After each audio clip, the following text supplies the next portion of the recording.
Olá, seja muito bem-vindo ao programa Ponto de Vista. O programa de cada ponto de vista é a vista de um ponto. Nesse formato que agora nós apresentamos, em que os pontos de vista são colocados e você reflete, pensa, arquiteta e apresenta para você, para os seus familiares, o seu ponto de vista. E o ponto de vista hoje é o seguinte: as palavras possuem poder. Sim, as palavras possuem o poder. O poder de criar mundo ou destruir mundos, de instituir realidades ou destituir as realidades. Nós somos seres da palavra, seres da comunicação, seres da linguagem. Ora, a linguagem, de certa maneira, é aquilo que nos distingue do ser humano. E ela pode ser boa ou pode ser ruim, pode construir ou pode destruir, como acabei de dizer.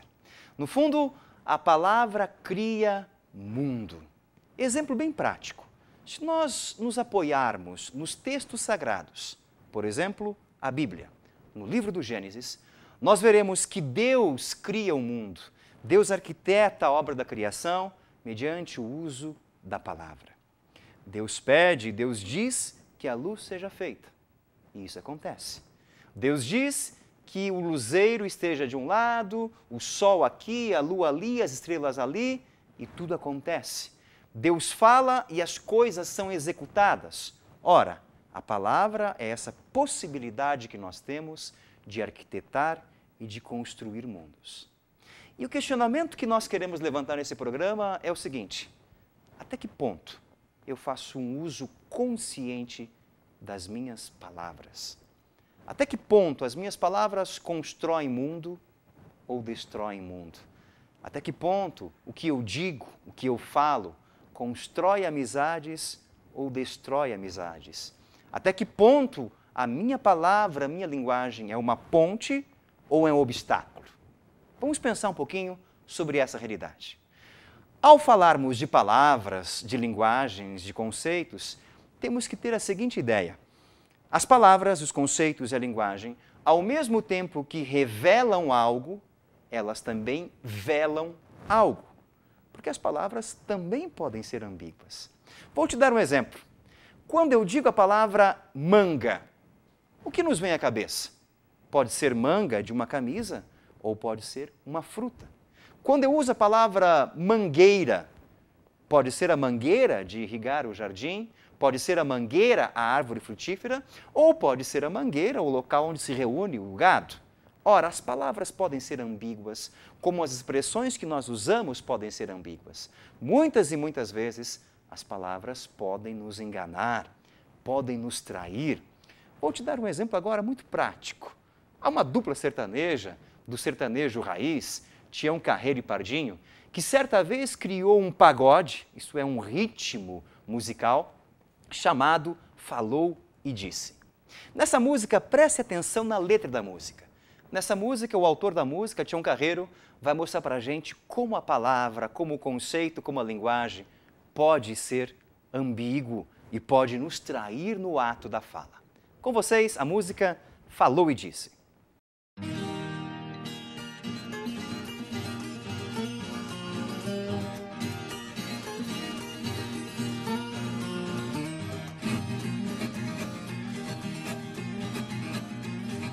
Gavião da minha foice não pega pinto, também é um mão de pilão, não joga peteca.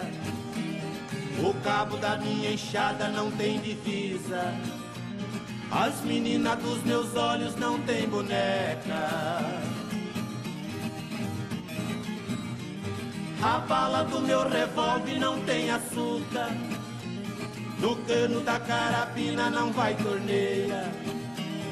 A porca do parafuso nunca deu cria, na casa do João de Barro não tem goteira.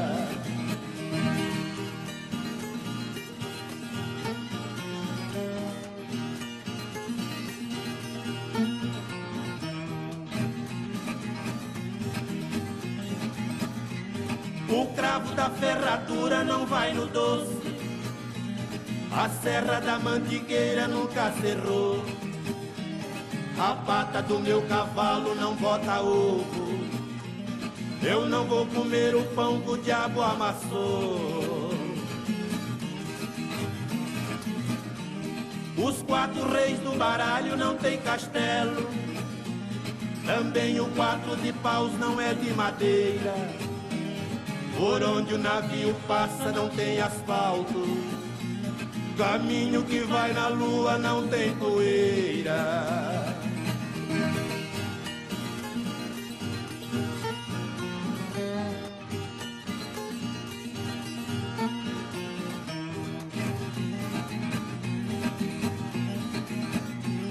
Cachaça não dá rasteira, derruba a gente. A língua da fechadura não faz fofoca. Pra fazer este pagode não foi brinquedo. Eu me virei do avesso e não sou pipoca. Vimos então que nessa pequena música, nessa belíssima música raiz, os autores da música apresentam para a gente essa ambiguidade da própria palavra. A palavra, ela não é unívoca. Muitas vezes apresenta diversas maneiras de entender o mundo, de dizer o mundo. Isso é importante sabermos. Nem sempre aquilo que nós falamos, que nós discursamos, o que nós dizemos, é realmente aquilo que o outro vai entender. Nesse sentido, a necessidade profunda de nós medirmos as palavras, de pensarmos no que dizer. Porque nem sempre o que eu digo vai chegar ao ouvido daquele que me ouve no mesmo sentido e nível de quando eu produzi o meu discurso. É necessário pensarmos que nós temos possibilidades de pensarmos o discurso. A vida pode ser dita de diversas maneiras. Eu posso muito bem expressar uma opinião, uma realidade, um fato, uma consciência, mediante uma produção artística. Eu posso, às vezes, pintar o que estou sentindo, o que estou pensando. Posso também dizer dos meus conceitos do mundo, mediante a dança. Posso também expressar as minhas ideias, o meu ser interior, mediante a música. Eu posso poetizar os meus conceitos e as minhas ideias. Eu posso também dizer a vida e o sentido da vida a partir do aspecto religioso. Eu posso mostrar muito bem que a vida e suas consequências são expressas mediante ritos. Ora, o que seria, por exemplo, uma festa de 15 anos? É um ritual, um rito, em que se marca uma passagem, um momento bonito, que não basta apenas dizer que alguém passou por uma fase, que a menina é mulher. É necessário mostrar de maneira ritual aquela realidade. Nós somos sempre convidados a sermos pessoas da palavra.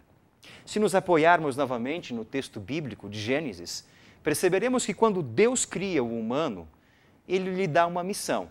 Além de cuidar do jardim, o humano tem a função de nomear os seres. Deus pede que Abraão nomeie cada ser. Ora, isso significa o que para a gente?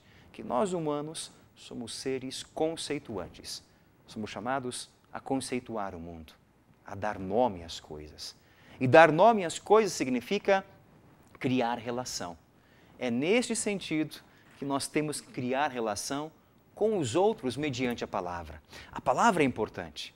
Uma palavra bendita pode construir uma amizade duradoura, mas uma palavra não muito bem colocada pode destruir uma amizade de uma vida.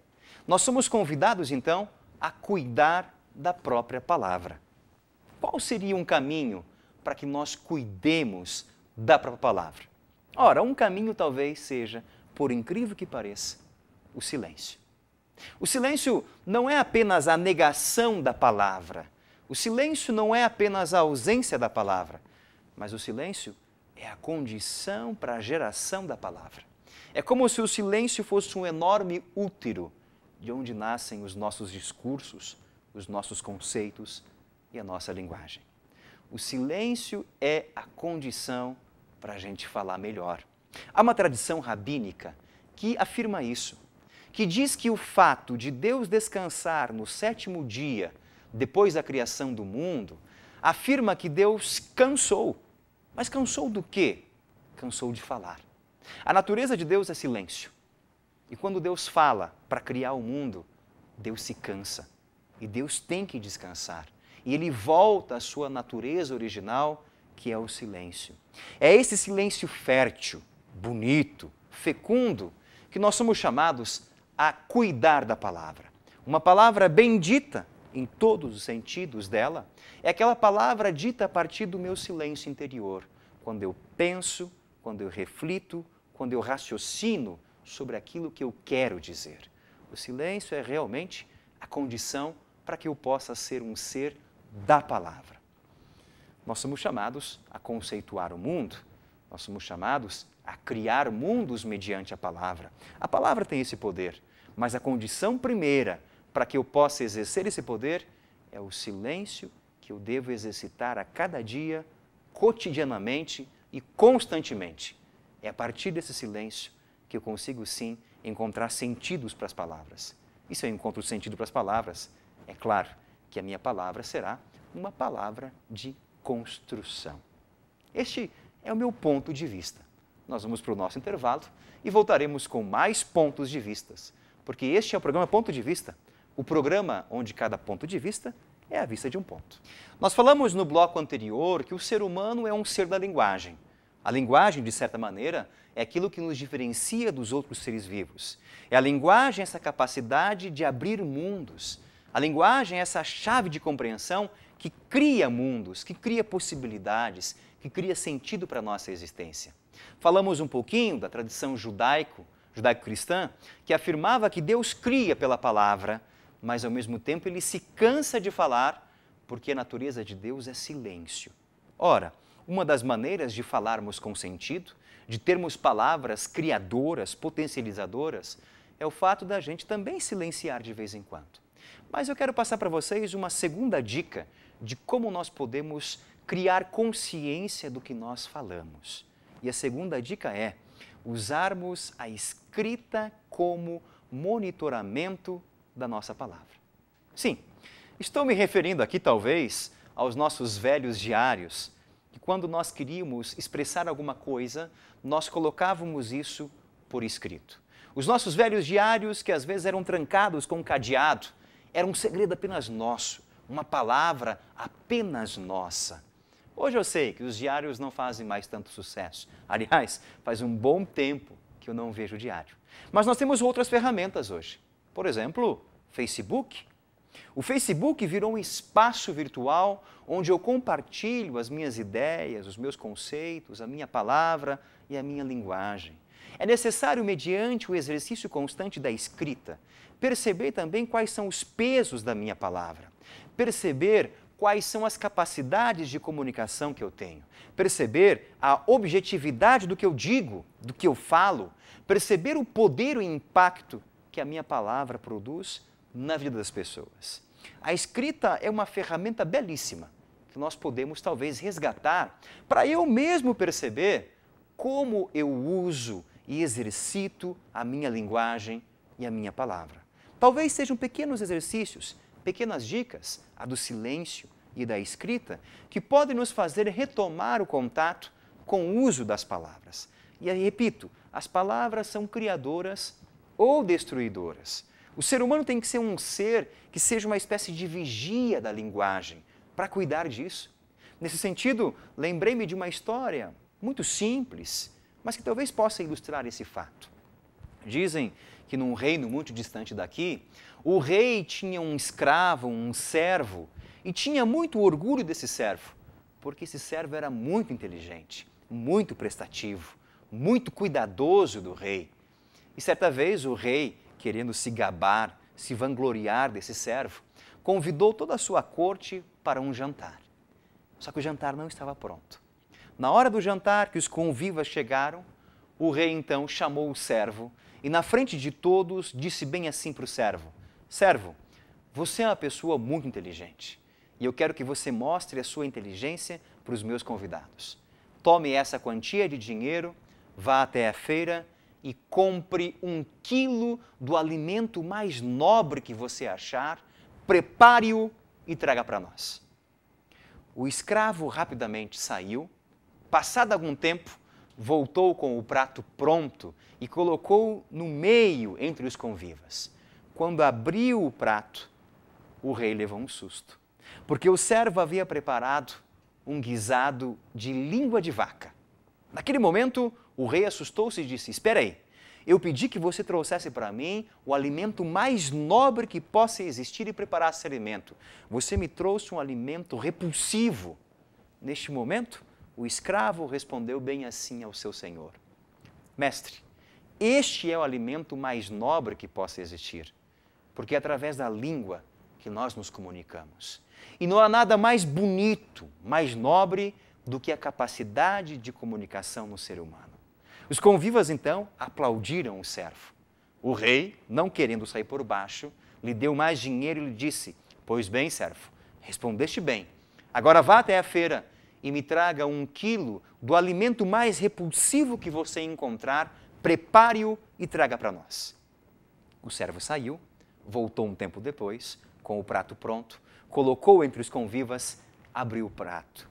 Para surpresa de todos, o servo tinha mais uma vez preparado um guisado de língua de vaca. O rei então ficou furioso e perguntou-lhe: você está louco? Porque há pouco pedi que você trouxesse o alimento mais nobre e você me trouxe um guisado de língua de vaca. Agora eu peço um alimento mais repulsivo e você me traz língua novamente. E o servo responde bem assim: majestade, este é o alimento mais repulsivo, porque a nossa palavra pode destruir vidas. A nossa palavra pode destruir amizades, pode propor a guerra, pode semear cisânia e intriga entre as pessoas. Ora, é justamente essa a ambiguidade da palavra que nós vimos com o vídeo do Tião Carreiro e Pardinho. Nós somos seres da palavra, sim, mas devemos cuidar da palavra, porque ela pode construir ou destruir. No fundo, a nossa vida é uma vida de monitoramento do que nós dizemos, do que nós falamos, de como nos expressamos. E basta um simples gesto nosso para mudar o mundo. Basta mudar as palavras para que nós possamos mudar o nosso mundo. E é justamente isso que esse vídeo nos fala, o vídeo que nós vamos ver agora. Mude as palavras e mude o mundo. Este é o nosso ponto de vista. Um abraço e até o próximo programa.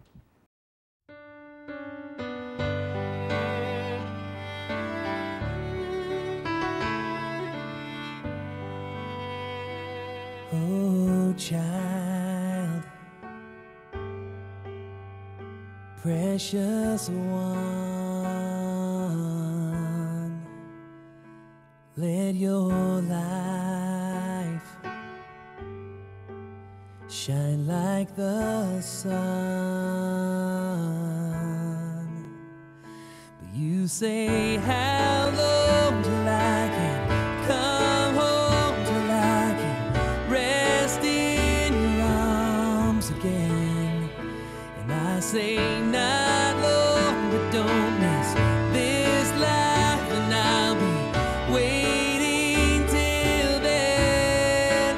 Live with the wonder of a child, pray with your arms thrown open wide, love with a love that has no end, until I see you again.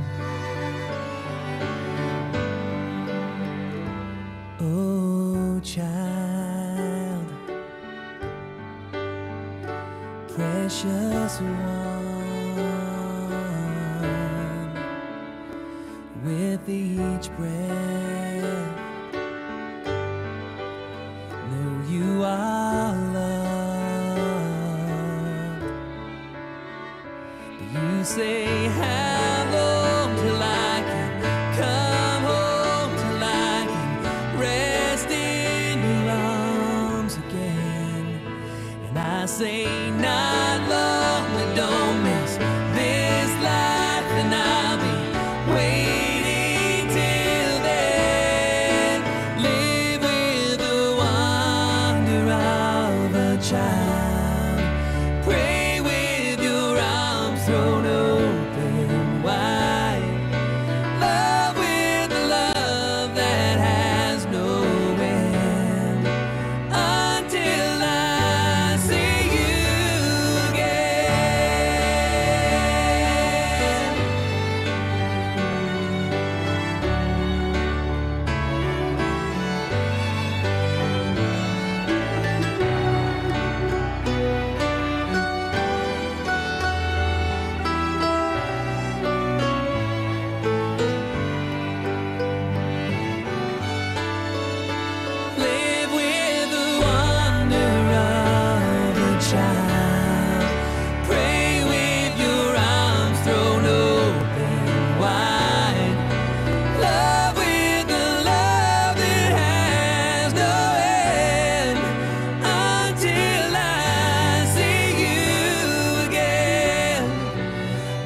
till I see you